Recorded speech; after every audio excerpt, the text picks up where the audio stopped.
All right, you guys, are we ready to jump back into the Gospel of John? Let's do it. Let's go. Virginia, what are you deep diving over there? I'm finding a video of us outside of Lazarus' house. Oh, well, Yeah. spoiler. 2, 3. Whoa! Gosh! That thing Yeah. flew. Who are the neighbors over there? My mother-in-law house. Okay. 1, 2, 3. This is the old machine gun. Yeah. Hey, you guys, we are back with another episode of It's Not Complicated. My name is Jenny Williams. I'm the senior pastor at Central United Methodist Church, and I'm here with two of my favorite co-hosts. Yeah, I'm Virginia Brown. I am the director of the Westley and the college pastor here at Central. And I'm Bennett Shaver. I'm a junior at the U of A, and I'm interning here this summer. So Yay. thanks. We're glad to have Bennett back because we're going to be finishing up the book of John today, and it's going to be amazing. Yes. So, yeah, we're getting ready to jump right in. As we always say, sometimes biblical texts are complicated, so just be mindful, and we will too if you have sensitive ears around you. Yeah. But otherwise, let's get to it. Let's go.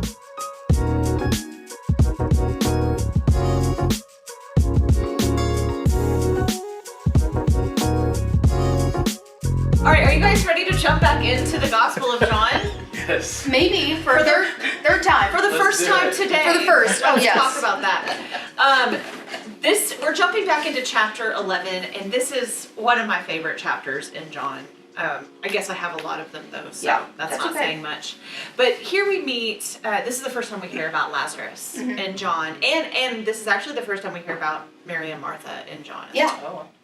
So Jesus and his disciples are in Galilee, I believe, but their friends Lazarus and his family live in Bethany, and so they receive word that Lazarus is sick, and the disciples are like, "Well, seems like a pretty big deal if they're messaging us about this." And Jesus is like, "No, don't worry. This sickness will not lead to death." We And sent a raven to let them know. we sent a raven. Messenger pigeon. Yes. And he's like, the smoke signals say it's going to be okay. Oh, of course. Anyway, Was it black smoke or white smoke? I don't know because I can't remember which one's the good one. and White. White is- White is good. Oh, of course. It was probably like gray Oh, okay. And they were like, oh, I don't know. It's hard to read. Yeah. Send us another smoke signal. Yes. Anyway, we've gone too far down that rabbit hole. But so a little while later, Jesus is like, we don't need to worry about it. It's gonna be okay. They're like, oh, okay, all right. Must have been like a little Cool beans, head yeah. cold or something. Yeah.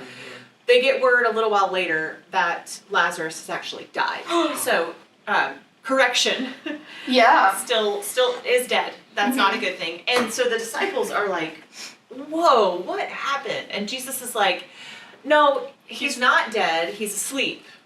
And like, Oh, They're like, okay. that's great. it says dead, Lord. Like, Yeah. note says dead, papyrus or whatever, you know. He's like, it's just a coma, but we don't have that word yet. Yes, exactly. Oh, I don't know. Yeah, exactly. No, and he says this, the Bible tells us. The Bible helpfully fills in some of the blanks here, but Jesus is saying he's going to do a miracle. He's like preempting that. But the disciples are very confused. And also, after the last time Jesus was in the Bethany's much closer to Jerusalem. And last time he was in that area, it did not go well for him. And they're like, we can't go back there. They're gonna try to stone you. Whoa. But Jesus is like, no, we have to go so that the glory of God can be shown. And one thing that we overlook a lot is that in this moment, Thomas, remember Thomas? Like doubting Thomas, but yeah. Thomas is like, no. All the disciples are like, I don't think we should go. And Thomas is like, no, we're going to go with him. And if we have to, we will die with him. Thomas is Go probably Thomas. is one of my favorites. I agree. He's great. And this is like a good moment for him. But we just the one later, the really reasonable moment he has I would have later. done the same thing. Same. And they're like, no, forget everything else about Thomas. We're going to call He him was a Doubting doubter. Thomas. But anyway, we'll talk about that later. So Jesus and the gang go to Bethany.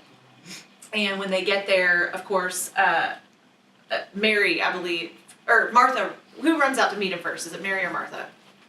Mary, maybe, I think? I think it's Mary. I think Yeah. you're right. Oh, wait. There.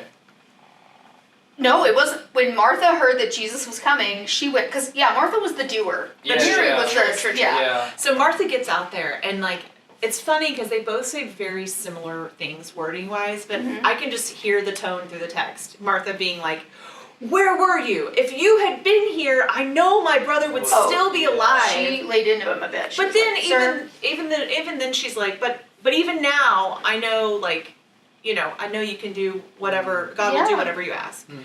And this is when we get one of those I am statements. I am the resurrection and I am the life.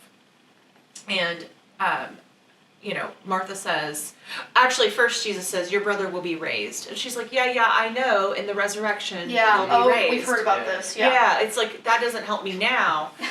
But Jesus is like, no, I am the resurrection and I am life. And so he's like, do you believe this? Mhm.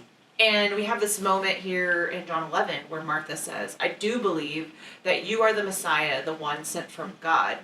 And we get this really powerful moment where Martha declares Jesus is Lord, is the Messiah. And this is a mirror of Peter doing the same Yep. thing back Yep. in Matthew, right? We don't talk about that as much as Peter, but oh Right. well, I wonder why. Okay, so then we have Jesus says, take me to where you have laid him. Yeah. So they head that way. And when Jesus gets there and he sees the crowd mourning Lazarus, It's the shortest yeah. verse in the Bible. And what does it say? Jesus wept. Yeah. Yeah. And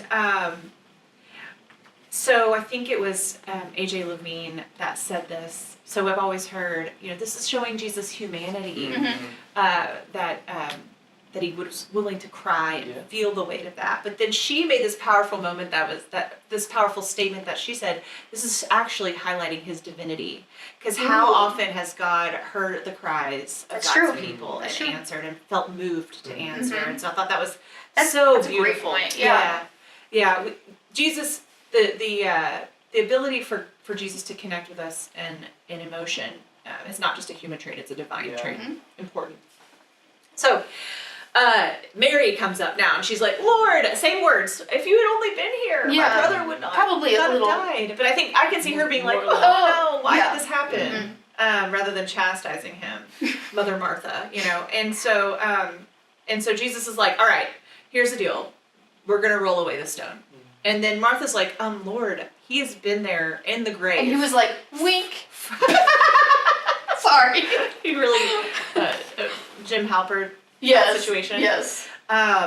So she's like, it's gonna stink really bad. He's been there for 4 days in the grave, Yeah. like dead. Ew. And the point here is that this is not like, this is a good and dead situation. Like he's real dead. Yeah. Dead. He wasn't just in the bed, maybe in a coma. Right. Yeah. Right. Like they've wrapped him up and buried him. Yikes. So if he wasn't dead when he went in, he is He definitely definitely Definitely. Or he's very dehydrated. Yeah. He needs some food. Sorry. Okay. And so they roll away the stone. Jesus is like, just do it. Just. Trust me. Trust Yeah, me. and so they roll away the stone, and Jesus says, Lazarus, come forth. And he does. He comes out of that grave. And he's like walking around in his little mummy. Like, Mummy. he is basically a mummy. Mummy Which Lazarus. would be, oh my gosh. That's one of those moments, like, if you could go back and, like, watch any bit, like, that one would That be would be great. Yeah, for sure. so silly.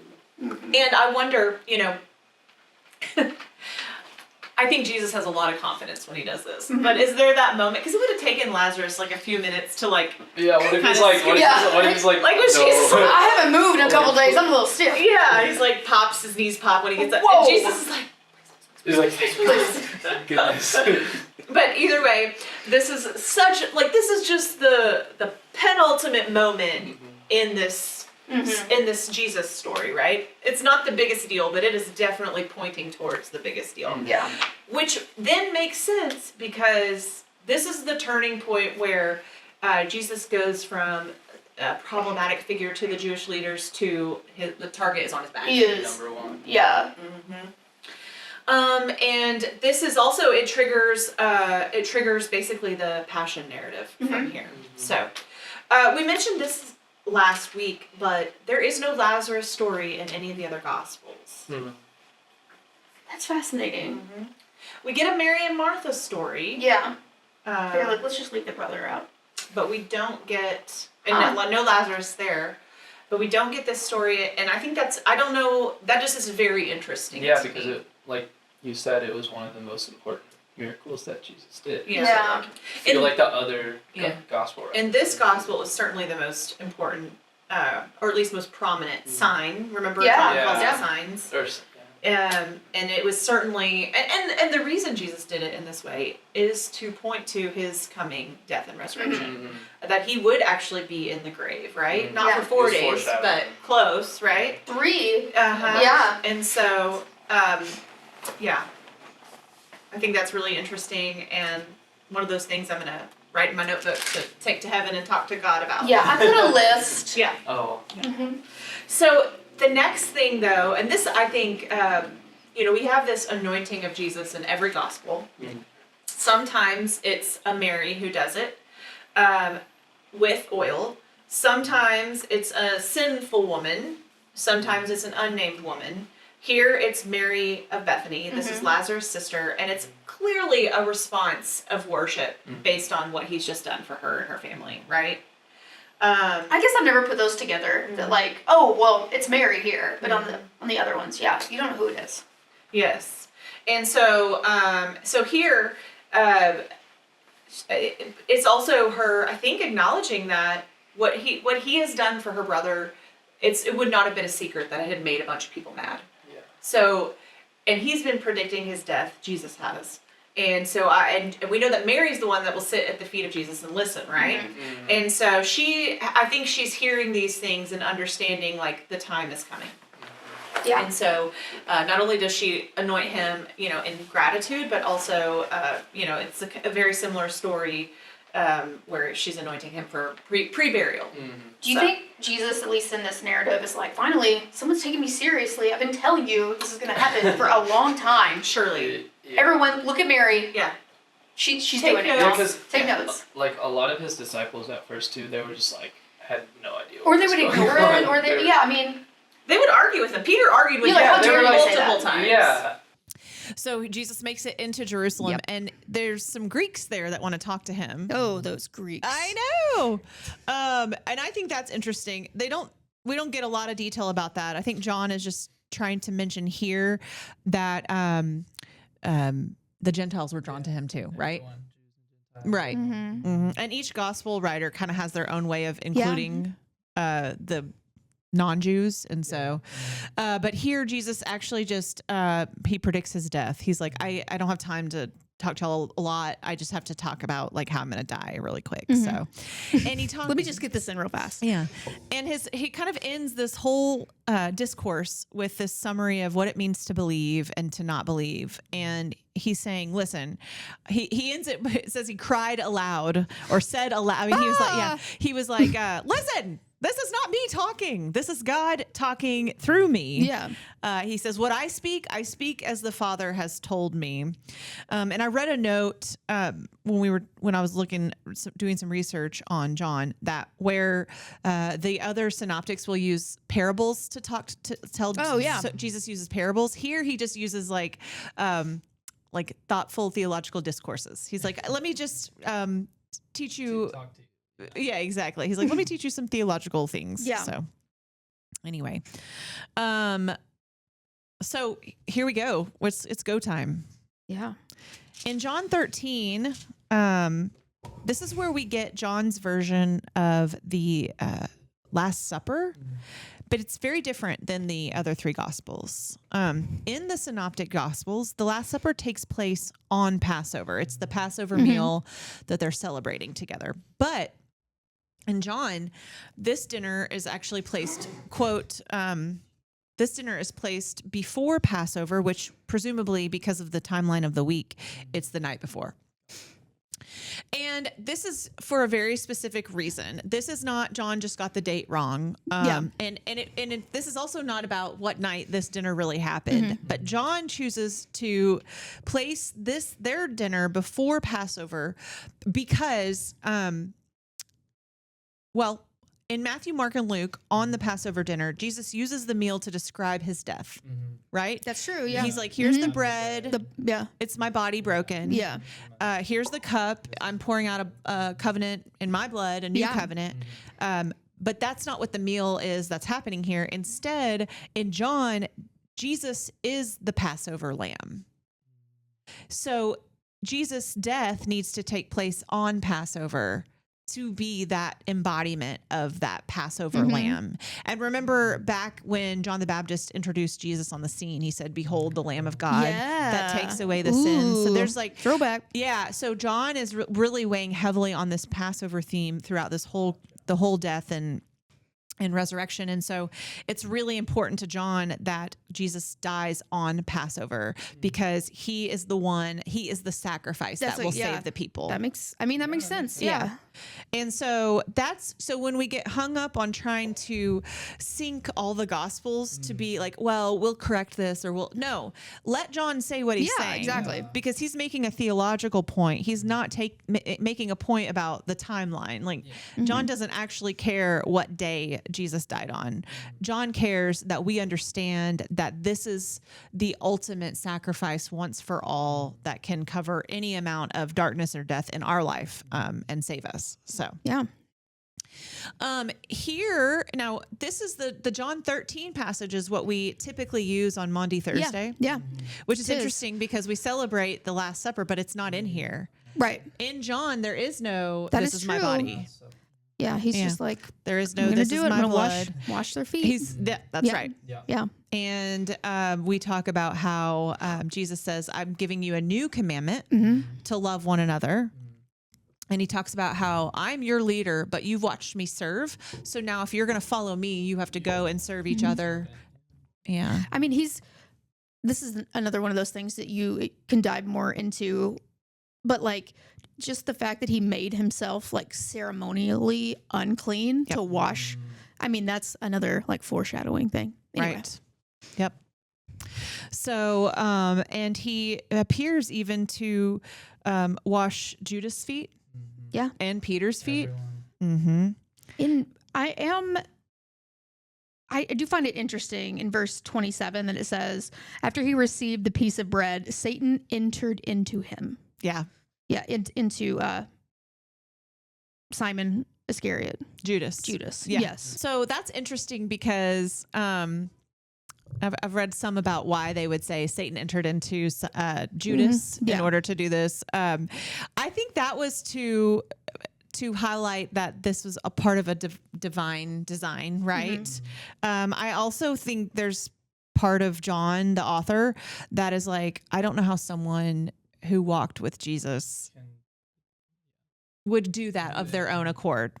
Without being, you know what I'm saying? Yeah. But then, Judas was still human. Absolutely. And so I think this gives, when some people interpret this, they might go, well, he didn't make the decision. The devil made him do it. And so that people use that all the time of like, well, I didn't get up for church this morning. The devil kept me in the bed. That's right. No, Brenda. You wanted to sleep in. Sorry.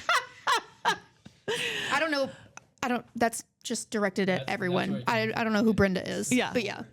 Well, Yeah. it's not Brenda Gullick because she's at church God. every week. No, it is not her.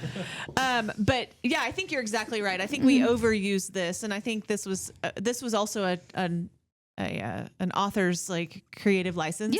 Yeah. But yeah, I think Judas participated in that, but from a like not knowing the whole picture, So, then Jesus keeps on talking. He gives them his final parting words. He talks about how the Holy Spirit is going to come. He talks about how they're going to experience both joy and peace and persecution. It's all part of being in this community. And this is where we get the famous visual of I'm the vine and you are the branches. Yep. And this idea that you can graft other branches onto the vine, right? What? Yeah. And so other people can be brought into the community, but everybody gets their source of life, of nourishment from the vine. Mm-hmm. Yep.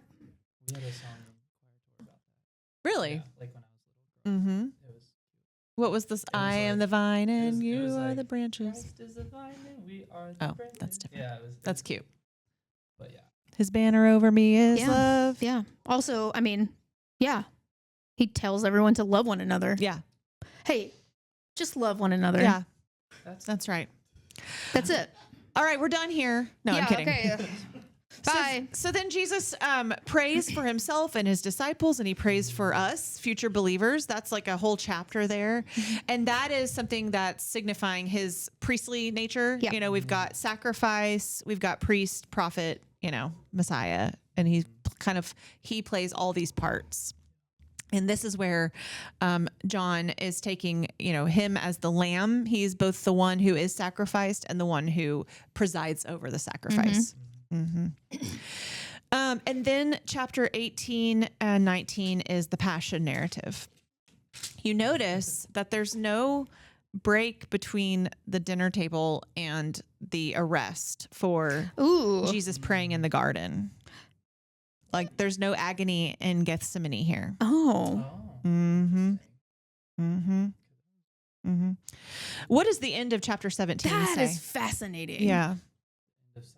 Like And the there's last a reason verse. for that. Yeah. I made you a home known to them, and I will make it known, so that the love with which you have loved me may be in them and I in them. That's good. How does 18 start? Like, how do they get to the garden? After Jesus had spoken these words, he went out with his disciples across the Kidron Valley to a place where there was a garden, which he and disciples entered. Now Judas, who betrayed him, also knew the place because Jesus often met there with his disciples. Yeah. So they go to the garden, but there's no agony there. He's not like, Lord, take this cup from me. And the reason for that is John wants to present a Jesus who's fully in control of the situation. So he doesn't sweat blood here. No, that's Luke. Okay. Maybe. Yeah. Yeah, it's a different one though. He doesn't even pray here. Jesus meets him there, and that's that. This is very interesting because the Latter-day Saints, the Mormon church, they base when Jesus gave a sacrifice was not on the cross. So you will not see a cross in like a Mormon church. What? Because it's when he sweat blood in the garden. That's when the atonement happened. And when we were there in the Holy Land, I asked the tour guide, I was like, so do you have a lot of Latter-day Saint people that come and visit the garden? And they go, oh, well, they have their own. It's just away from where this one is, where they call it the garden. So interesting. Yeah. So that's fascinating that this doesn't. It's not even in the gospel. Yeah. Yeah. Well, and that's what. And that's okay. There's lots of different like Lazarus stories only in this gospel. Yeah. So you know, it's okay. But that's also not when the atonement happened for Orthodox Christians, and that's also like you know. So that's different strokes for different folks. Live your lives, I guess. Yeah. Live your lives. Do your thing. So Jesus is arrested. This is the powerful moment in the Gospel of John, right? That he says, they said, are you Jesus of Nazareth? And he says, I am he. Is that in this gospel? Yes. 18, chapter 6. When Jesus said to them, I am he, they stepped back and fell to the ground. So really in Greek, that's ego eimi. I am. So that kind of ties in. So we heard the last I am statement earlier before this, but then this is kind of the final I am statement where they say, I am he, but it's really I am. And so we've talked about the I am statements throughout this, but I want to just say a minute about why that's significant, I guess. And this goes back to Exodus, where Moses sees the burning bush, and God speaks to Moses through the bush and through the burning bush, and Moses says, "Well, who's sending me?" When they ask me, what's your name? What do I say? And how does God respond? Yeah, and he's like, telling that I sent you. Yeah, I am who I am. So Sorry. when Moses comes over to the burning bush, God says, "Go to Egypt, bring my people out of Egypt," and Moses is like, "Fine, but who am I supposed to say is sending me? Because I have to have a name." And that's when God says, "I am who I am." And the reason that's significant is because the God of the Old Testament Bible, the name of God is close to the sound of I am. in Hebrew, but it's Yahweh is how we would say that. And the letters, the four letters are the same. There's different vowel inflections, but that's this whole idea is that this God who created the universe is the source of being, right? I am. And so when Jesus says I am, and then finishes that statement, or here in the garden, when they're arresting him and he says, I am, he's not just saying, yeah, that's me, I'm Jesus. He's making a very specific point to say, I'm also like representative of God, Right. of Yahweh. Yeah. Oh, show. In John, we get a full dialogue with Pilate. That's unique here. We see Pilate and Jesus interact in other gospels, but this one's the longest one, right? And then he's taken out to be crucified. But even in front of Pilate, Jesus is like calm. He's collected. He's in control, right? And what are the words? So he's taken out, he is crucified, and we do have, it's a little bit different language. There's two thieves or whatever crucified with him. Yeah. It doesn't say the one on his right and one on his left thing, though, because it's not pulling that imagery of James and John saying who gets to sit on your right and left. Yep. But they are crucified with Jesus and assuming surrounding him. But Jesus doesn't have the same like words in John on the cross as he does in other gospels. Yeah. Jesus is taken out and crucified. This is where we see that Pilate wrote the King of the Jews in Hebrew, Latin, and Greek, and put it up on the cross with Jesus.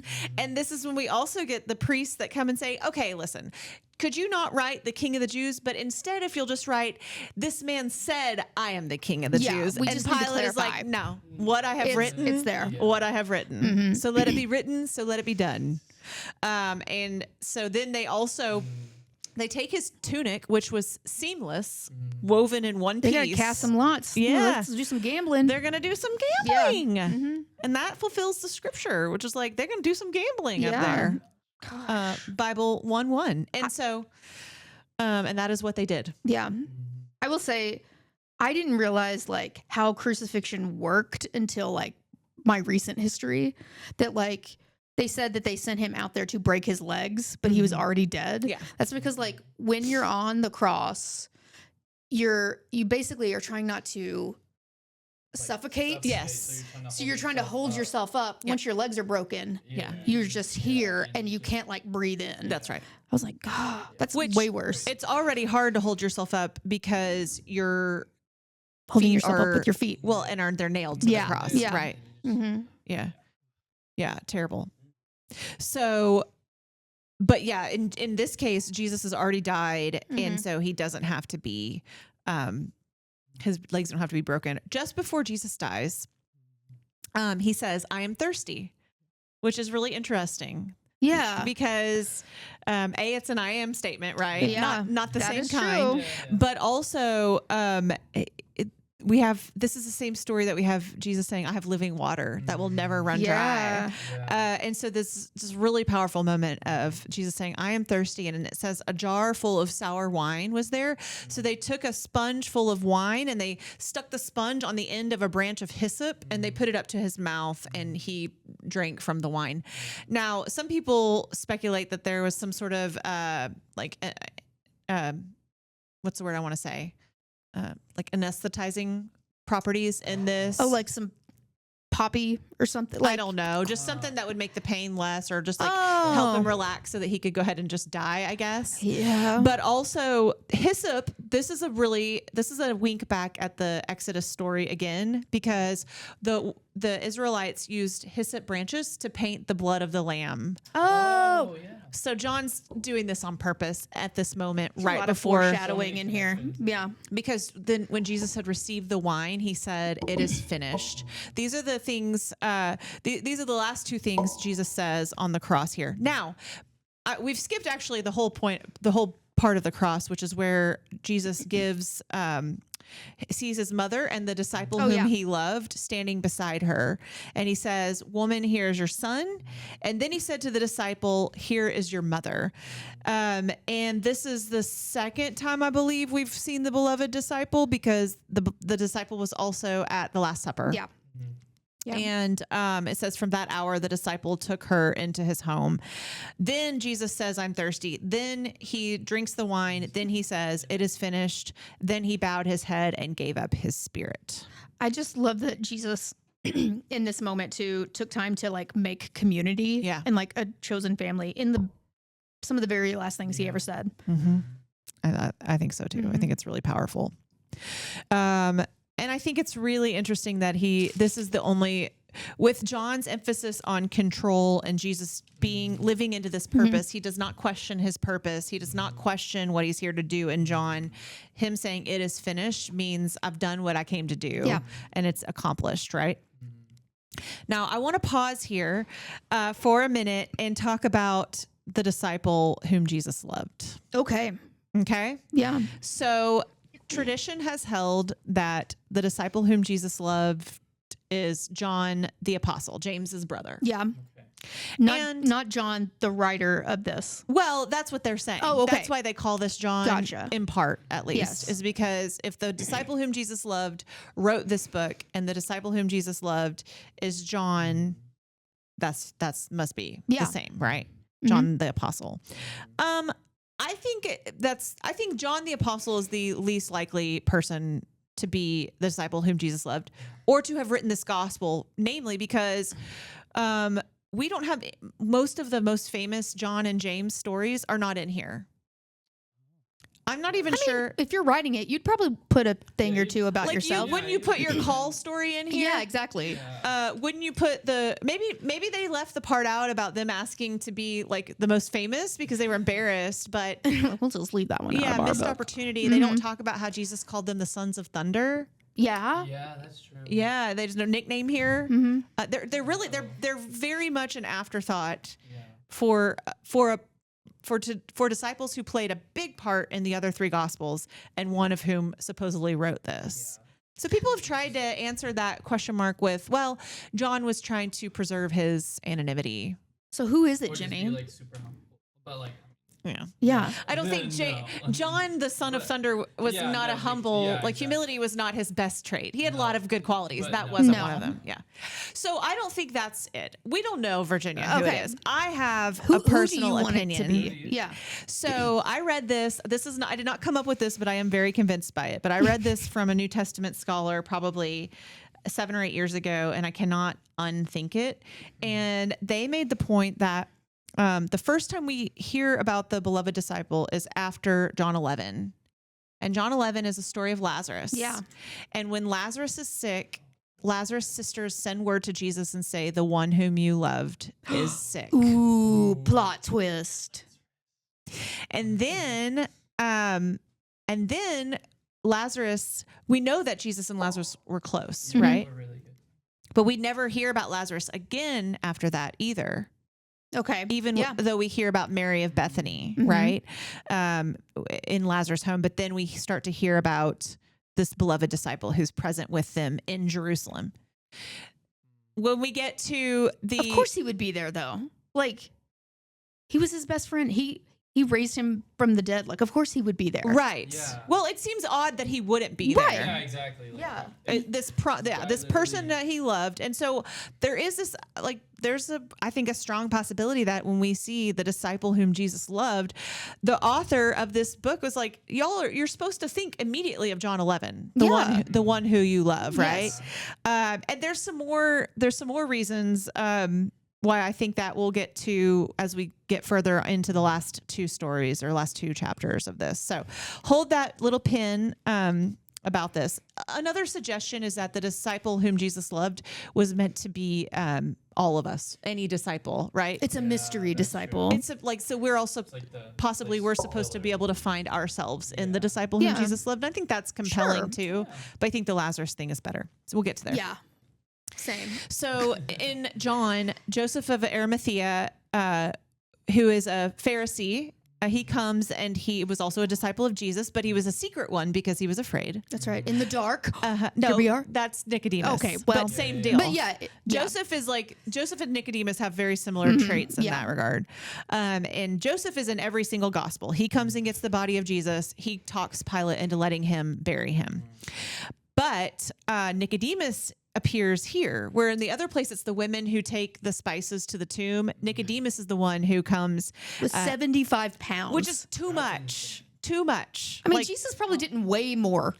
I mean, Well, way then much more than 75 Yeah, pounds? I mean, even if he was like, even if he was like 150, Yeah. like that's still half of him. No, you're right. So what I've read is that this was intentionally too much because that's how you buried famous and or royal people. Oh, there we go. So he was just like, So they didn't smell. But it is a that ridiculous bad. amount. Yes. It is absolutely meant to feel ridiculous. And so they lay Jesus to in the tomb. And then early in the first day of the week, while it was still dark, I love that. While it was still dark, Mary Magdalene came to the tomb and saw that the stone had been removed. Now, I love this because when I've preached on this passage, it is such a compelling and powerful thing to say that resurrection happens in the dark, right? Yeah.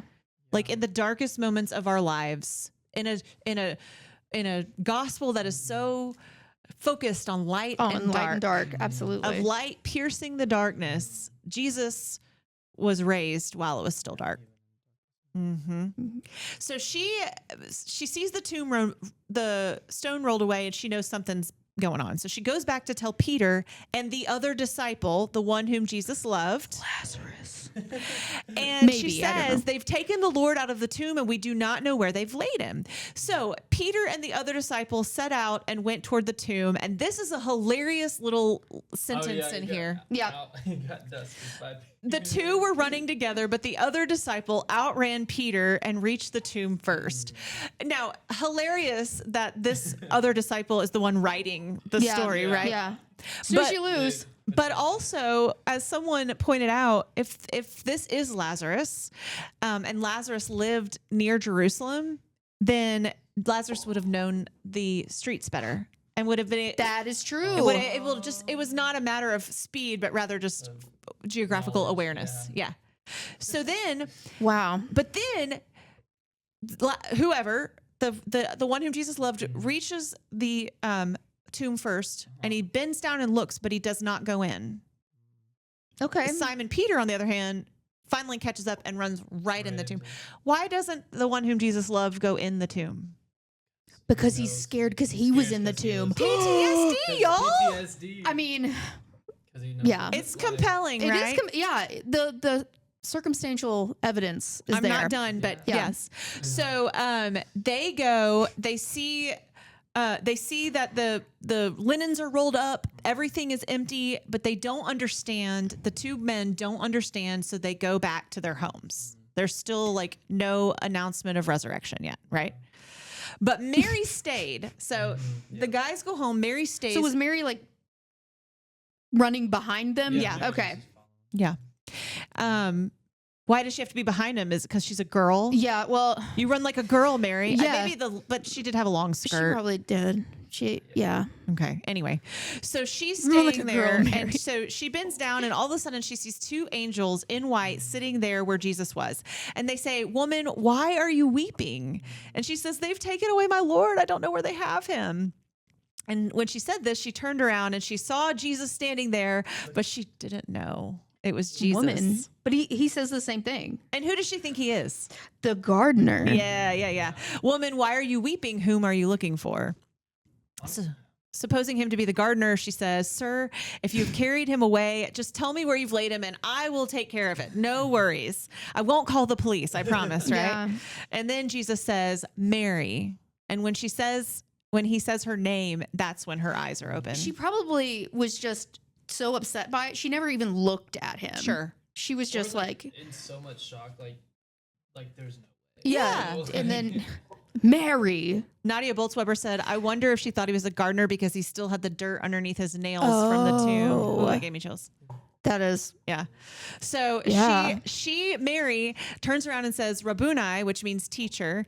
And he says, don't touch me yet, which she wanted to run up and give him a hug, right? Mm-hmm. Don't touch me. I've not ascended to the Father, but go to my brothers. Go tell the boys, right? Yeah. And Because they say- already left. Yeah. And say to them, I'm ascending to my Father and your Father, to my God and your God. And so Mary went and announced to the disciples, I have seen the Lord. And she's the first preacher of the resurrection. So why do you think they weren't there when the guy showed up? Like, The other Did disciples? no, Jesus and then the angel. What if they were and they just didn't have eyes to see? That, or they had gone and got coffee. He was like, it's been a couple days. Yeah, that's I'm true. kidding. Jesus I'm was sorry like, for I that. have a terrible headache. Yes. Yeah. But like, yeah, why? No, Why- I think Jesus wanted Mary to be the first one. I think Jesus wanted the women to be the first witnesses. I think so too. Absolutely. I think it's also because she was more open. The women were always more open to believing Jesus. They did. They the did. guy's man looked. For Yeah. sure. Oh man, I don't know if you've ever had like your brother or your dad go look for something in the refrigerator or in the closet. Man looked. Yeah. Yeah, It's it's a It is and then a thing. Margie Brown would say, if it was a snake, it would have bit you. That's exactly right. So Yeah. if Jesus was a snake, he I would have tell you bit him. what. Anyway. Sorry. So then she goes back, she tells the disciples. And so they are waiting in the room, right? Doors locked for fear of the Jewish leaders, because if they're going to crucify Jesus, none of them are safe. Yeah. And Jesus comes and stands in the middle of them and says, peace be with you. And after this, oh, by the way, like through the doors.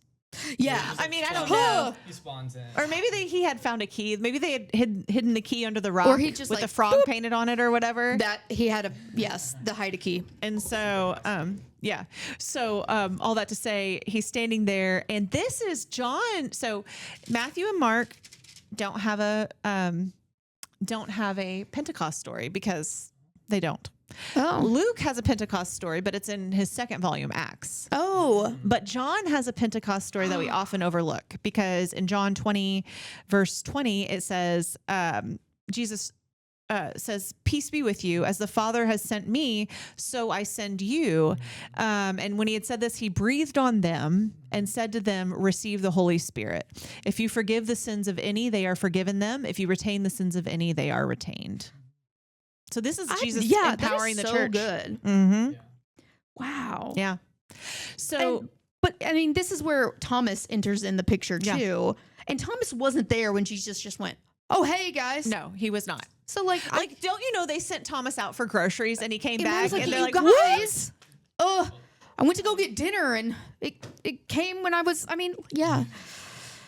So Thomas, they're like, hey guys, they're like, Thomas, we've seen Jesus. And he's like, no. No. We're like, See, No. I think all of us are more Thomas. We're just like, Absolutely. no, okay, the you say one this. time I was- The one time I wasn't there. He's like, no, unless I see the marks on Yeah. his, Yeah. of the nails in his The nails in hands, I will not believe.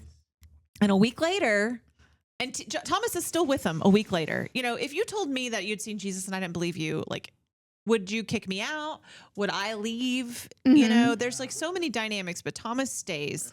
And then again, though the doors were shut, Jesus came and stood among them and said, peace be with you. Same scenario. And then he looks at Thomas and he's like, all right, do Here what it you is. need to Come do. on up. Yeah. Yeah. And Thomas answers, he says, don't doubt, but believe. And Thomas says, my Lord and my God. And it's like, for one moment, Thomas doubts. Yeah. But Thomas was courageous. Thomas Yeah. believes here. He's fully in. And unfortunately, we have just called him Doubting Thomas Yeah. for the Thomas, next 2,000 years. Yeah. Not doubting, but like the courageous. Yeah, Yeah. yeah, exactly. Believing Thomas, Mhm. right?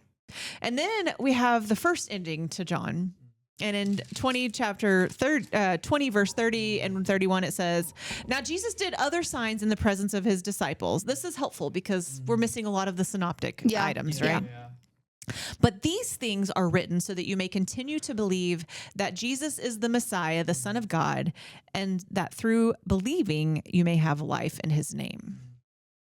And this is a great ending to a book, except it's not the ending. No, except they were like, let's just do a little and bit thank more. God, because 21 is an amazing chapter Mhm. as well. So in chapter 21, we get kind of a glimpse of what life was like post resurrection, but before the ascension. Yeah. So so apparently Jesus will pop in and out of the room, but he's not just living with them. They're not with him every day. And so they still kind of don't know what to do with themselves. They're still afraid. And so one day they're like, well, Peter's like, I guess I'm going to go fishing. Yeah. Like, I don't know what else to do. I know. That's right. So, Nathaniel and Thomas are there too, and James and John, but only called the son of Zebedee, not even named as James and John. And so they're like, well, we'll go with you.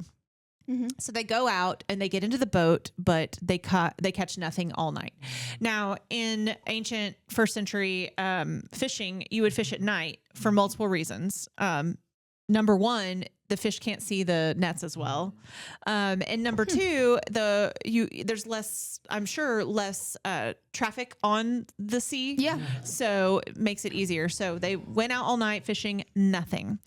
Now, we have heard a similar story to this in the synoptics, but it happens at the beginning. Yeah, At not the at the beginning end. of when That's right. Peter and the others are called, that's when this happens. Yeah. But anyway, so just after daybreak, Jesus is standing on the beach, but they don't know it's Jesus. Yeah. So this is also meant to say the resurrected body doesn't quite, there's something different. Yeah. Yeah. Still a person, Yeah. still looks human, but there's something different because they can't quite put their It's just finger like on extra shiny. it. Maybe. Yeah.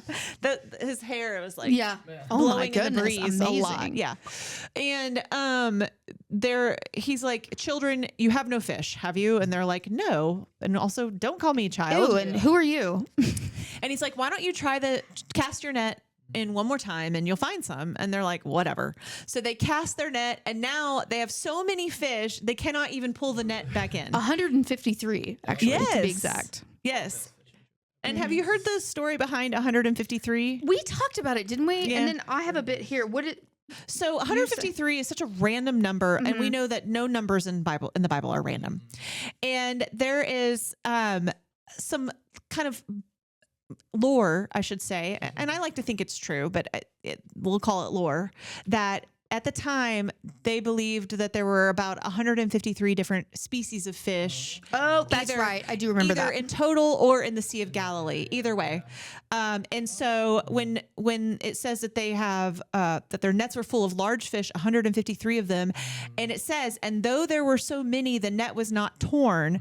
That this is a statement about how the nets, when Jesus says, "Go and be fishers of Yeah. people," And they're gathering everyone, Yeah. and That's so everyone can be involved, and the net will not break; it will hold, and that's pretty amazing. Another interpretation is that it centers on the fact that 153 is the sum of all numbers from 1 through 17.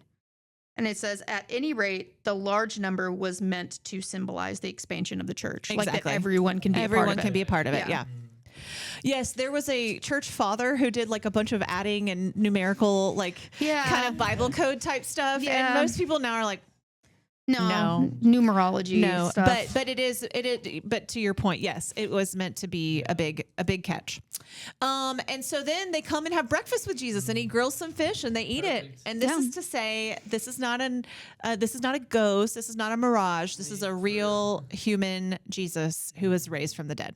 And he restores Peter. Yes. Yeah. And we have been to this Yeah. patch of lakeshore in the Holy Land, and it's really neat. And that's where that church is, Uh-huh. right? Yeah. Yeah, they built a church, quote, over the rock on which Peter sat. Oh, yeah. That one rock that they definitely identified Yeah, they're like, 2,000 "This years is later it." has to be. So that stuff was kind of funny, but the lakeshore, you can just envision sitting on the lakeshore. It was pretty. Yeah, and just even you can envision being Peter thinking like, this is such an amazing thing, and now I don't know where my place is because of what I've done. Yeah. And I mean, I can just envision Peter spiraling over the fact that he denied Jesus, and that Jesus knows that. Not only did Jesus predict it, but Jesus knows that happened. But Jesus sits down next to Peter and he says, Simon, son of John, do you love me more than these? And Peter says, I love you. Yeah. And Jesus said, okay, feed my lambs. And he does this two more This times. is so good. He does this two more times. And it says the third time that Jesus says, do you love me? Peter felt hurt because he said that. Yeah, it was like, but there's something going on in here that we don't see in our English translations. And that's that in Greek, there were several different words for love. Most commonly used in the Bible are agape, which we tend to call the God kind of love, a divine love. And then phileo, which is friendship love, brotherly love, Philadelphia. Yeah. Now I want to say, like, in all four gospels, these are used somewhat interchangeably. Like, there are times whenever a phileo love is used of Jesus and or God, and vice versa. But here, there's a little bit more of an intentional interchange. And so what happens is that Jesus says to Simon Peter, Simon, son of John, do you agape me? That's the first one. Okay. And Peter says back to him, yes, Lord, you know that I phileo you. Now, why does he not say agape? Oh, okay. So then the second time, Jesus says, Simon, son of John, do you agape me? And Peter says, yes, Lord, you know I phileo you. Ooh. Number 3, Jesus says, Simon, son of John, do you phileo me? Yeah. And Peter felt hurt because he said to him a third time, do you phileo me? Yeah. Instead of agape. Ooh, yeah. That's what that means. And he says, Lord, you know everything. You know that I phileo you. And Jesus says, feed my sheep. And what's happening here, in my opinion, is that Peter does not feel worthy of agape, divine love. Yeah. He doesn't feel like he can say that about himself because he has failed Jesus so much. So all he feels worthy of saying is like, you know, I love you the best I can in a human way, but the best I can. Yeah. So Jesus meets him on his level. That's amazing. Which is hurtful because, but also Peter knows like he couldn't get there. So he was Jesus, being real. Yeah. Peter couldn't meet Jesus halfway. So Jesus met him. And then he says, Jesus says, feed my sheep. He still has the same command. He still has the same role and the same purpose each time for Peter. And he says, when you were younger, you used to fasten your own belt and go wherever you wished. But now you're part of my, this community. He says, so when you grow old, you'll stretch out your hands and someone else will fasten a belt around you and take you where you do not wish to go. He said this to indicate what kind of death he would experience. Yep. So this is Peter's reinstatement in John, and I think it is so important. You know, in the synoptics, in particular, Luke, I think it was Luke or Mark. It's Mark. Jesus says, "Go tell the disciples to the women. Go tell the disciples and Peter." That's Peter's reinstatement in that one. But this one, we get this whole conversation of what it really looked like for Jesus to offer real forgiveness for someone who had like categorically denied him. And I think we can take that and we can hang a whole theological understanding of who Jesus is and what forgiveness looks like on that. I think it's really amazing. Too, in the last bit about Jesus and the beloved disciple, I think there's another like call back to it could have been Lazarus. Oh, I know. Yeah. Oh, we're getting there. Okay, I'm excited. Yeah, let's do this. So the last little bit of John, Peter turns after this very moment, and I love this is so Peter, right? Yeah. He's like, "Thank you for forgiving me." But what about this What guy? about that guy? Who is this guy? Peter turns and he sees the disciple whom Jesus loved following them. He was the one who had reclined next to Jesus at the supper, and he says, and Peter sees him and he says, "Lord, what about this guy? Like, what's going to happen to him?" Why does Peter care about this? Yeah, why? If this is John or if this is just some other random disciple, why would he care about what would happen to him? Yeah, because yeah. And Jesus just says back, look, if it's my will that he remains until I return, what is that to you? Follow me. So the rumor spread among the brothers and sisters that this disciple would not die. Why? Because he's already already been died. resurrected. Yeah. Oh my gosh. Yeah. So this is what, for me, I'm fully convinced. Yeah. I'm also yes. fully comfortable with the fact that I may be wrong and I'm okay Yeah, with no, that. same. No But like one this is really this is fun to think about. Yeah. And so Jesus, but the disciple wants you to know, actually the editor, I think, wants you to know that Jesus did not say that he would not die, but he just said, look, if I want him to remain until I come back, what does it matter to you? What does it matter to you? And verse 24, this is the disciple who is testifying to these things and has written them, and we know that his testimony is true. So this is where we say, this is where the editor of this book is saying, the beloved disciple is the one who wrote this. And but clearly the beloved disciple did die because somebody else had to put his words together and disseminate. Anyway, there are so many other things that Jesus did. It says, if every one of them were written down, I suppose the world itself could not contain the books that would be written. I love that's that so little cool. bit. So good. It is. I mean, just mwah, Yeah. chef's kiss. Man, I forget how much I love John. Yeah. It is that very was good. Perfect. Yeah. And it's I'm thankful that we have this different version of the gospel compared to the others, because they all have such a specific and important role in our understanding of the life and the ministry and the death and the resurrection of Jesus. So we're going to be in the book of Acts next week. I'm excited. I am too, because we get to see how the community grows after Jesus kind of leaves it in their hands. Yeah. But any final thoughts on John? Besides that, obviously the beloved disciple is Lazarus. Yeah, no, think that's a really cool thing. I'm 98% Yeah. convinced. Yeah. Yeah. I'm convinced. Thank you. convinced me. Thank you. Yeah. Thank you. I mean, we've read through all of these stories many times in our lives. I mean, we've been to seminary. Yeah.